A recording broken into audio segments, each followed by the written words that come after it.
حبوب جنرا سمعنا عنها كتير، بس يا ترى إيه قصتها بالظبط؟ وإزاي بتتاخد صح عشان تدي النتيجة المظبوطة؟ سؤال بيتكرر دايما. في الفيديو ده هنعرف كل حاجة محتاجين نعرفها عنها بالتفصيل.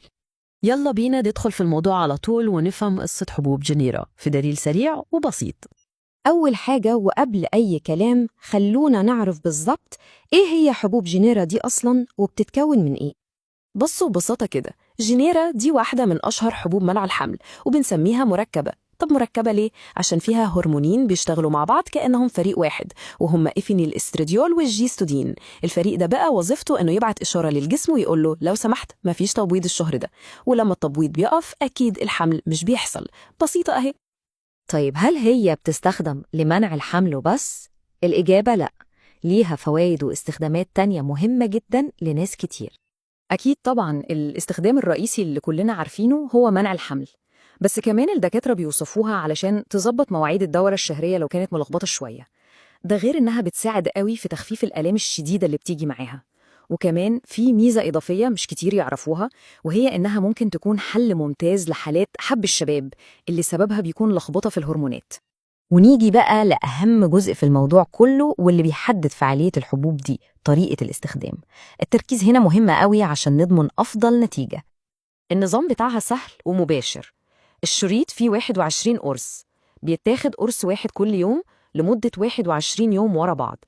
بعد ما الشريط بيخلص بناخد 7 أيام راحة تامة من غير أي أقراص، وفي الغالب الدورة الشهرية بتنزل في الأسبوع ده، وفي اليوم الثامن على طول لازم نبدأ شريط جديد حتى لو الدورة لسه ما خلصتش. ودي بقى نقطة جوهرية ومفتاح الفعالية كلها، تثبيت الميعاد. لازم القرص يتاخد في نفس التوقيت بالظبط كل يوم. ده بيضمن إن مستوى الهرمونات في الجسم يفضل ثابت ومستقر، وبالتالي الحماية بتكون كاملة. أسهل حل نظبط منبه على الموبايل عشان ما ننساش أبداً. تمام، عرفنا الفوائد والطريقة، بس الأهم من كل ده إننا نعرف إيه هي التحذيرات وموانع الاستعمال. الجزء ده لازم نركز فيه كويس جدا. وهنا لازم نكون واضحين جدا، الدواء ده لا يؤخذ أبدا من غير استشارة طبيب متخصص. في حالات معينة لازم الدكتور هو اللي يقيمها بنفسه، زي حالات الحمل والرضاعة طبعا، وكمان المدخنين خصوصا لو السن فوق سن معين، وأي حد عنده تاريخ مرضي ليه أو لعيلته للجلطات، أو بيعاني من ارتفاع ضغط الدم. كل دي خطوط حمراء، الدكتور وحده هو اللي يقرر إذا كان جنيرا اختيار آمن ومناسب ولا لا. ودلوقتي يلا نلخص أهم النقط في شكل نصيحة صيدلانية سريعة ومهمة. ده شكل العلبة عشان نبقى عارفينها كويس لما نشوفها، بنلاقي عليها الاسم والتركيزات بوضوح. وزي ما اتفقنا النظام هو 21 قرص وبعديهم 7 أيام راحة.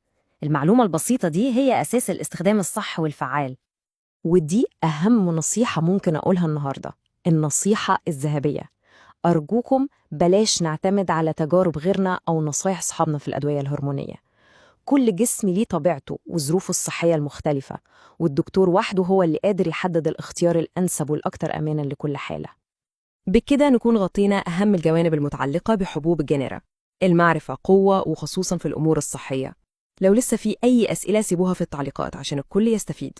قولولي إيه أكتر معلومة كانت جديدة بالنسبة لكم في الشرح ده.